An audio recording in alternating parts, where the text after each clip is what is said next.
રક્ષાબંધન એ એકમાત્ર ભાઈ બહેનના પ્રેમનું પ્રતીક નથી, પરંતુ રક્ષા, સ્નેહ અને સંસ્કારનો ઉત્સવ પણ છે.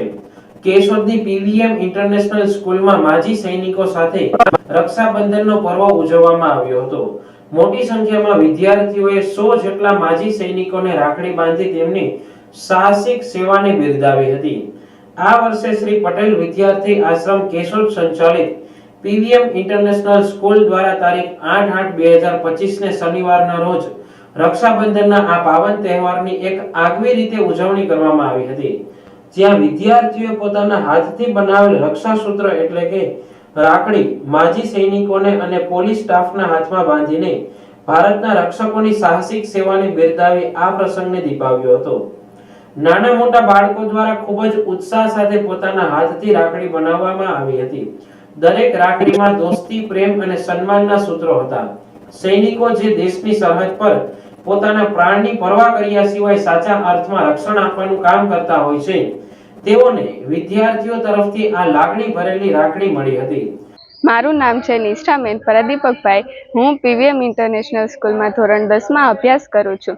દર વર્ષની જેમ આ વખતે પણ અમારી શાળામાં પવિત્ર રીતે રક્ષાબંધનની ઉજવણી કરવામાં આવી છે, જેમાં ધોરણ 1 થી 10ના વિદ્યાર્થીઓએ કેશોદ જુનાગઢ ડિસ્ટ્રિક્ટના 100 જેટલા માજી સૈનિકો અને પોલીસ સ્ટાફને રાખડી પોતાના હાથે બનાવેલી રાખડી આપી છે અને તેમને સન્માન પાઠવ્યું છે. તેમના સાથે સાથે તેમના ત્યાગ અને સેવાને પણ નમન કર્યું છે. આ કાર્યક્રમના લીધે બાળકોમાં દેશભક્તિ, સંવેદના અને કર્મચારીઓ પ્રતિ આદરની ભાવના જાગૃત થઈ છે. આવા આનંદમય અને ગૌરવની ક્ષણ અમારા બધા માટે યાદગાર રહેશે. Thank you. હેપી રક્ષાબંધન. આ પ્રસંગે કેશોદ તાલુકા વિકાસ અધિકારી આરવી ઓડેદરા, શ્રી પટેલ વિદ્યાર્થી આશ્રમના ટ્રસ્ટીગણ, આચાર્યશ્રીઓ, શિક્ષકો તેમજ કર્મચારીઓ પણ હાજર રહ્યા હતા. દરેક સૈનિકોની આંખમાં આભાર અને ગર્વ હતો. દરેક વિદ્યાર્થીની આંખોમાં સન્માન અને સ્નેહ ભર્યું હતું. આ રક્ષાબંધન માત્ર તહેવાર નહીં, પરંતુ સેવાની ભાવના અને ઉજાગર કરતો એક અવસર બની ગયો હતો. આ પ્રકારના પ્રસંગની ઉજવણી વિદ્યાર્થીઓને તેમના જાગૃત નાગરિકત્વ અને સમાજના હિતમાં પોતાનું યોગદાન આપવા પ્રેરણા આપે છે. માજી સૈનિકો અને પોલીસ સ્ટાફનો આભાર અને તેમની રાષ્ટ્ર સેવાને સમર્પિત કરી આ કાર્યક્રમ સમાજમાં એક એવી સંવેદનાઓ જાગૃત કરે છે જે અનોખી અને અમૂલ્ય છે.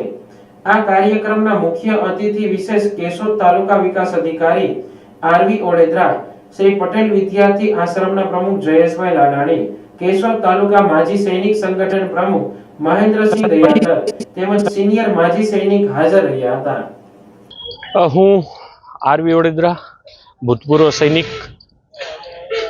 આજરોજ જે પીવીએમ શાળામાં રક્ષાબંધનનો કાર્યક્રમ ઉજવણો, આના વિશે હું માત્ર એટલું જ કહેવા માગીશ કે એક સમય હતો કે જ્યારે સુવિધાઓની અગવડતા હતી, ત્યારે અમે આ રક્ષાબંધનના દિવસની રાહ જોતા કે કોઈ બેન, અમારી બેન અને ઘણી વખત આમ નાગરિક જે બહેનો છે દેશની, એ પણ અમને સ્પીડ પોસ્ટથી રાખડીઓ મોકલતી અને એ રાખડી આવતી એટલે બેન તો આવે નહીં, ખાલી એમની રાખડી જ આવતી. પણ અમે એકબીજાને રાખડી બાંધી અને એક પરિવાર, કારણ કે ફૌજીઓ એકબીજાનો પરિવાર હોય છે, એટલે અમારો બડી અમને રાખડી બાંધે ત્યારે અંદરથી એક ભાવના, એક લાગણી જાગે કે આજ અમારી જ બેન જેમ અમને રાખડી બાંધતી હોય એવું એક ફિલિંગ થતું.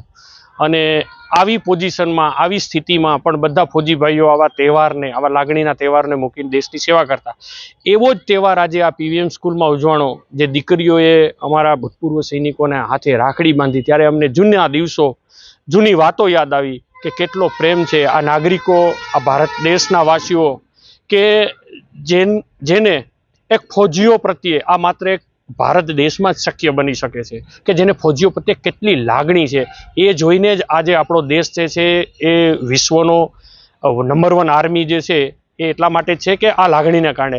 બીજું કે આ સ્કૂલે જે શરૂઆત કરીને એક સૌથી મોટી દેશભક્તિ છે. હું તો એમ કહું છું કે જે પીવીએમએ શરૂઆત કરી એવી દરેક સ્કૂલ, દરેક સંસ્થાઓ, દરેક ઓર્ગેનાઇઝેશને આ શરૂઆત કરવી જોઈએ, જેથી દેશના એક એક બાળકની અંદર દેશભક્તિ આવે અને એક એક બાળકને દેશ પ્રત્યેની લાગણી જાગે. અને ખાસ કરીને આયોજકોની સાથે સાથે આ મીડિયાના મિત્રોનો પણ એટલો જ આમાં સાથ સહકાર છે કે આ વાત જે છે એ આ તાલુકા, જિલ્લા અને દેશ ગુજરાત સુધીના દરેક નાગરિકો સુધી આ વાત પહોંચશે કે ફૌજી ભાઈઓને જે અમુક તહેવારો જે અહીંયા નથી મનાવી શકતા, આજે અમે તો રિટાયર થયા છે, પણ જે બોર્ડર ઉપર બેઠા છે ભાઈઓ અમારા, એને જે આ વાત પહોંચશે અને એને જે લાગણી થશે, એના ઉત્સાહમાં, એના જોશમાં અને એની દેશભક્તિમાં વધારો થશે. જય હિન્દ, જય ભારત.